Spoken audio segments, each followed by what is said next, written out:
Hi, I'm Bella. Welcome to the journey. It's been a minute since I've posted anything. A lot has happened. I was sick. I had another episode. It lasted most of the month. I had a lot of trouble coming out of that one. I went into the ER. They told me that they found gunk in my gallbladder and that I might have to get that removed. They referred me to a general surgeon. I had the privilege while I was sick to see a couple NET doctors visiting from Kansas City for a seminar here in Colorado. We had 2 NET sessions. They were a pretty emotional experience for me. They told me that I carried 9 generations of depression. They gave me a mental exercise that I can do to help me deal with my depression in a healthier way. They also told me that my gallbladder was reacting to an emotion brought up from when I was 18.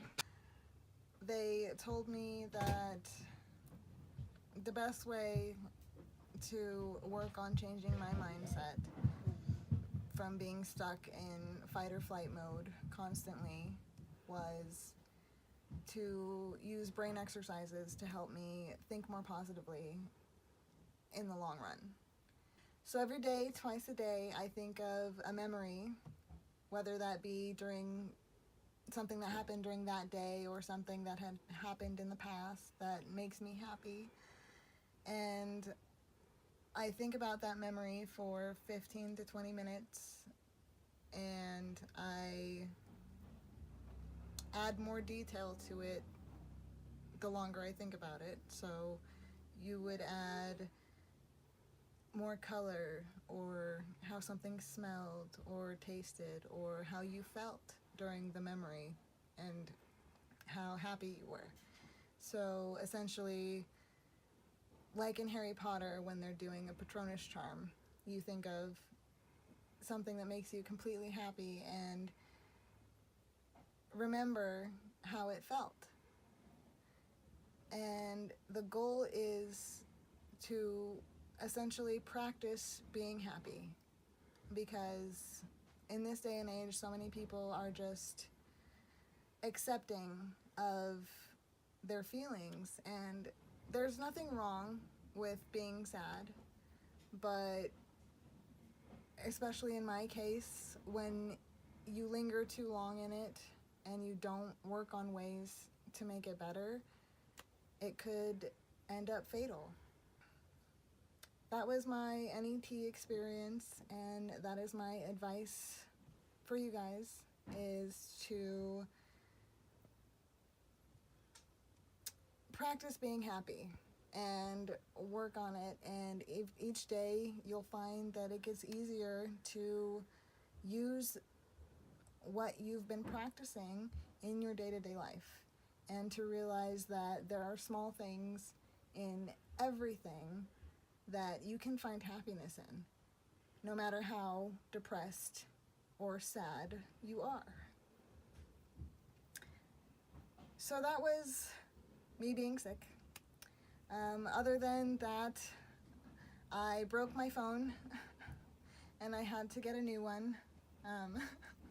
It was really, I got it wet. I got my phone wet and I had to get a new one. And so I got a new phone, and then my dear sister broke my brand new phone, which I love her to death, but you are a handful, sister. Today is my birthday. I went on a little adventure and I got to interview an amazing lady. I got my nose and my belly button pierced as a birthday present from a friend of mine, and I paid for my own nose piercing, so that was my gift to myself. Birthdays have usually been a big source of disappointment. I have had more bad birthdays than I have had good ones since I became an adult.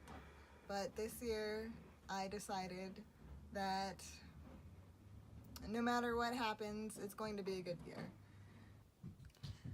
My birthdays have been a series of unfortunate events.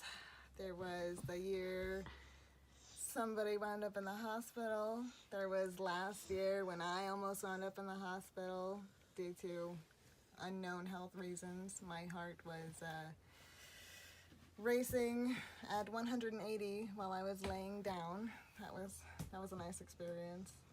There was the year somebody got their car stolen. There was the year,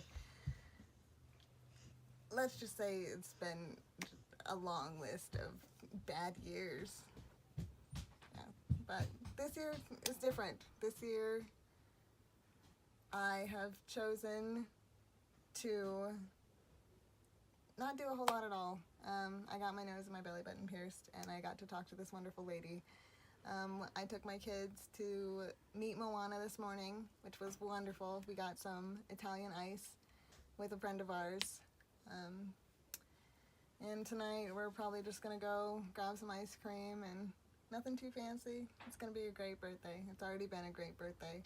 And meeting this wonderful lady was one of the highlights of my birthday.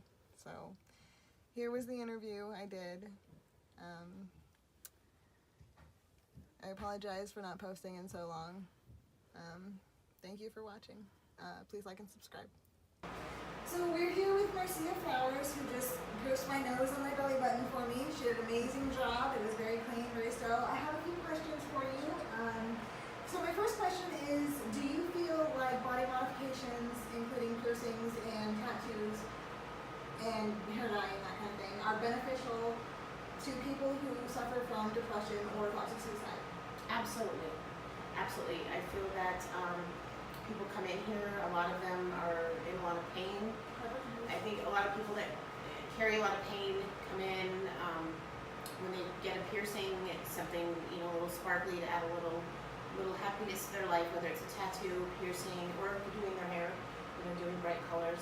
Anything that makes you feel good about yourself is going to help you to feel better about life in general.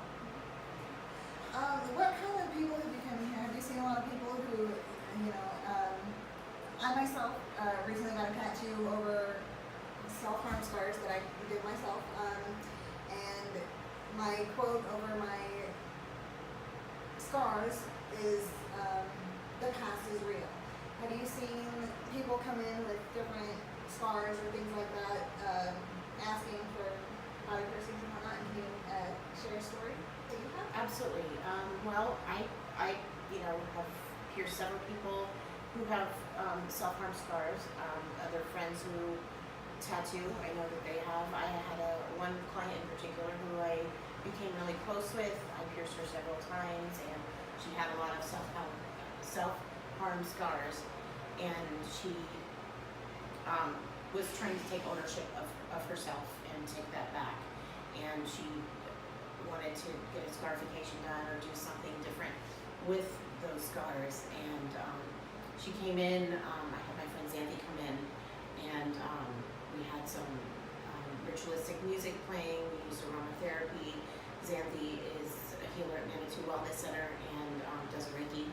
And we ended up taking those scars, and I did a cutting around it. She later got a tattoo around it, and now it's something that's absolutely gorgeous. Something that at one time she looked at, and it just reminded her of all the pain that she had, and now she can look at it for the rest of her life and think, this is something beautiful that I created, and I took something and owned it, and now can enjoy it. That is awesome. I thank you so much for what you do, and thank you for what you did today. Is there any advice that you could give anybody who are suffering from depression or suicide? Well, I think that suicide is something that is it's a permanent solution to a temporary problem. My brother committed suicide. My grandfather committed suicide, so it's something that has personally affected me, throughout my life. I've gone through times where I've been suicidal, and I'm so grateful that I never succumbed to that.